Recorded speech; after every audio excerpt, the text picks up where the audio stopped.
KDM bertemu Menakar. Yang dibahas bukan cuma soal UMP Jawa Barat, tapi juga kesejahteraan buruh secara menyeluruh. Mulai dari kenaikan upah, kondisi pekerja, hingga rencana membuka lebih banyak lapangan kerja. KDM menegaskan, buruh harus sejahtera tanpa mematikan dunia usaha. Kita kekeh dengan apa yang sudah kita putuskan, dan pemerintah dalam hal ini, pemerintah pusat, yang sangat menghormati keputusan yang diberikan oleh pemerintahan provinsi dan pemerintah kabupaten kota demi keberlangsungan investasi dan perekonomian di provinsi tersebut. Jadi sebelum kami menerima Pak Gubernur, kemarin saya berkunjung ke salah satu pabrik di Purwakarta dengan tim, dengan Bu Dirjen juga, di mana di situ ada 7.638 karyawan yang bekerja di pabrik sepatu.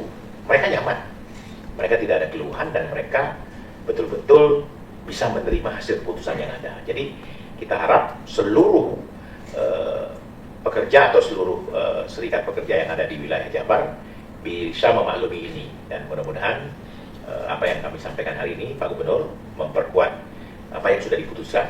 Insya Allah kita menjaga stabilitas nasional, menjaga stabilitas perekonomian di setiap provinsi dan kabupaten, sehingga pertumbuhan ekonomi ini bisa mensejahterakan rakyat di kabupaten yang ada dan juga di provinsi yang ada.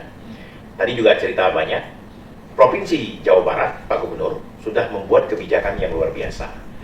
Beliau sudah memutuskan memberikan sekolah gratis sampai SMA. Dan sekolah gratis sampai SMA ini, itu bukan hanya dinikmati oleh siapa-siapa, tapi termasuk pekerja dan buruh yang berada di Provinsi Jawa Barat. Nah, itu termasuk bagian dari proses mensejahterakan masyarakat, termasuk bagiannya adalah pekerja dan buruh yang ada di Provinsi Jawa Barat. Kemudian beliau juga mengatakan tadi, memberikan apalagi tadi Pak? Fasilitas kredit perumahan untuk pekerja dan buruh. Artinya ini luar biasa, tambahan-tambahan di luar UMP. Nah, kemudian juga beliau akan mempertimbangkan lagi bagaimana ke depan, ya, kami sudah berdiskusi soal pengupahan yang ada daerah yang rendah sekali, di sebelahnya ada yang tinggi. Ya, kemudian ada daerah yang mohon maaf ya, di Jabar ini lebih kurang 7 kabupaten kota ini daerahnya masih belum makmur, belum sejahtera.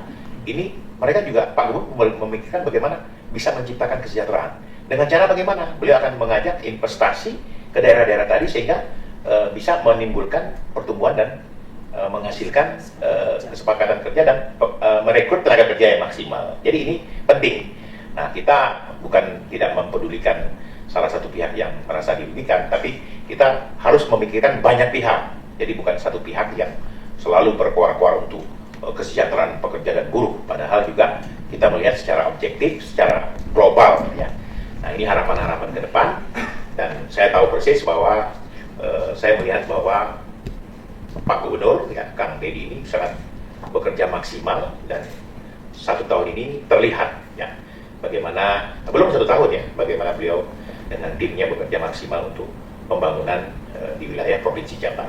Mungkin Pak Gubernur, terima kasih atas keputusan dan apa yang sudah disepakati oleh kita semua, ya, termasuk UMP dan UMK, UMSK, ya, yang targetnya ini sudah terpenuhi, dan insya Allah ke depan, ya, seluruh pekerja dan buruh, kemudian pengusaha, dan tentunya pemerintah betul-betul bisa menjadi mitra dan bisa menjadi organisasi yang kooperatif dan betul-betul komunikatif. Jadi selamat kepada Pak Gubernur, dan hari ini beliau hadir di kantor kami atas undangan kami, dan alhamdulillah, dan ini sudah kita sepakati semua. Jadi mungkin itu yang bisa kita sampaikan, dan kami persilakan statement sedikit Pak Gubernur. Terima kasih Pak Wamen, Bu Dirjen, dan para staf ahli Kementerian Tenaga Kerja dan Kepala Dinas Tenaga Kerja Provinsi Jawa Barat, dan ini yang sangat populer hari ini, Pak Firman. Assalamualaikum warahmatullahi wabarakatuh. Pertama saya ucapkan terima kasih, ya. Saya permohonan maaf kemarin saat Bapak berkunjung ke Jawa Barat, tepatnya di Desa Bunder, Kecamatan Jatiluhur, Kabupaten Purwakarta. Saya tidak sempat datang menemui di perusahaan industri sepatu karena kebetulan ada kunjungan Pak Presiden di Karawang. Yang kedua, bahwa dalam pikiran kami itu bukan hanya sekedar meningkatkan upah buruh dengan tujuan popularity. Misalnya kalau hari ini mengatakan saya mencari popularitas, justru saya hari ini adalah melawan popularity. Kalau saya popularitas, ya sudahlah, upah di Jawa Barat saya naikkan 2 kali lipat, 3 kali lipat, saya gubernur paling populer dan paling cinta buruh. Tapi besoknya mereka nganggur karena industrinya nggak kuat lagi.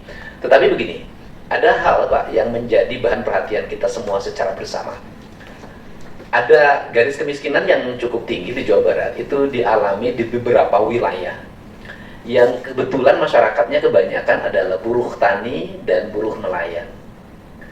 Wilayah Kabupaten Sukabumi, Cianjur, kemudian Garut, kemudian sebagian Kabupaten Tasik, kemudian Pangandaran, Majalengka, Kuningan, Indramayu, Subang, dan sekitarnya Cirebon.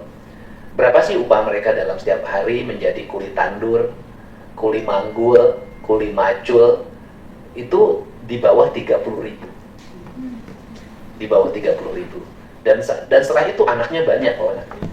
Jadi karena saya kerjanya keliling, jadi tahu persis.